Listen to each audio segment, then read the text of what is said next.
అమాయక ఆదివాసీ భూ నిర్వాసితుల నుంచి 20,000 రూపాయల చొప్పున డబ్బులు వసూలు చేస్తారని తనపై బీజేపీ నాయకులు చేస్తున్న ఆరోపణలు అవాస్తవమని, ఒకవేళ నిజమని నిరూపిస్తే తన అధ్యక్ష పదవికి రాజీనామా చేస్తామని ఎంపీపీ గండ్రత్ రమేష్ అన్నారు. నిరూపించకపోతే మీరు రాజకీయ సన్యాసం తీసుకుంటారంటూ సవాల్ విసిరారు. ఆదిలాబాద్ జిల్లా కేంద్రంలోని ప్రెస్ క్లబ్లో ఏర్పాటు చేసిన మీడియా సమావేశంలో బీజేపీ నాయకుల వైఖరిని ఆయన తప్పుబట్టారు.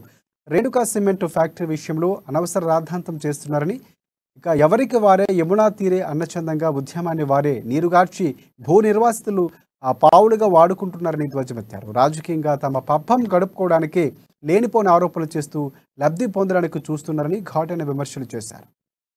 సమితి పేరుతోటి ఇవాళ కార్యక్రమాలు కొనసాగిస్తూ ఉన్నారు. బీజేపీ వాళ్ళే రెండు గ్రూపులుగా ఏర్పడి ఇవాళ ఎవరికి వారు యమునా తీర్ అన్నట్టు వారే చెప్తా ఉన్నారు. ఈ ఉద్యమాన్ని నీరుగారుస్తున్నారు, కుట్రలు జరుగుతున్నాయి, కుతంత్రాలు జరుగుతున్నాయని స్వయంగా సుహాసిన్ రెడ్డి గారి అంగీకరిస్తూ చెప్పడం చాలా హాస్యాస్పదం.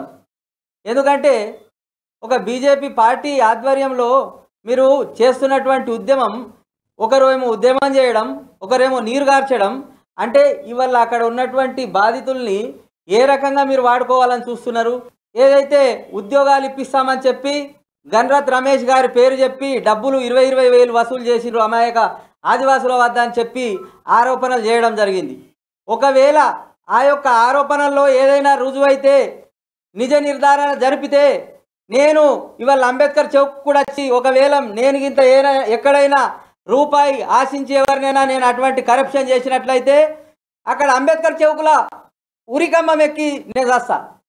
ఒకవేళ నిర్ధారణ చేయకపోతే మీరేం చేస్తారు? దానికి నేను సవాల్ విసురుతున్నా.